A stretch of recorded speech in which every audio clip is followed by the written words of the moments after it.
রায়পুর পৌর শহরে যানজট নিরসনে যৌথ অভিযান পরিচালনা করছে উপজেলা প্রশাসন। বুধবার দুপুরে শহরের রায়পুর ফরিদগঞ্জ আঞ্চলিক মহাসড়কের ওসমান চত্বরে উপজেলা নির্বাহী কর্মকর্তা ও পৌর প্রশাসক মোহাম্মদ ইমরান খানের নেতৃত্বে সেনাবাহিনী ও পুলিশ সদস্যদের নিয়ে অভিযান চালানো হয়। এ সময় সিএনজি সহ বিভিন্ন যানবাহন থেকে ৩১,৭০০ টাকা জরিমানা আদায় করা হয়।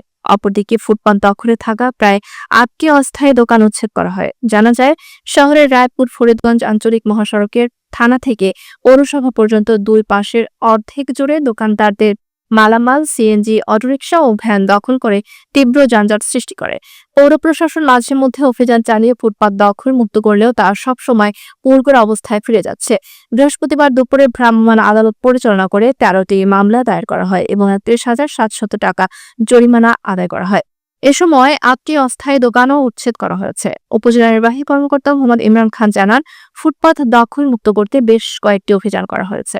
যেকোনো সফলতা না পাওয়ায় এবার জরিমানা গাড়ি প্রতি ৫,০০০ টাকা নির্ধারণ করা হয়েছে। তিনি জানান, এই অভিযান অব্যাহত থাকবে। রায়পুর শহরে যানজট নিয়ন্ত্রণে প্রশাসনের যৌথ অভিযান স্থানীয়দের স্বস্তি দিচ্ছে। ফুটপাত দখলমুক্ত ও নিরাপদ যান চলাচলের জন্য অভিযান অব্যাহত রাখার ঘোষণা দিয়েছেন উপজেলা প্রশাসন।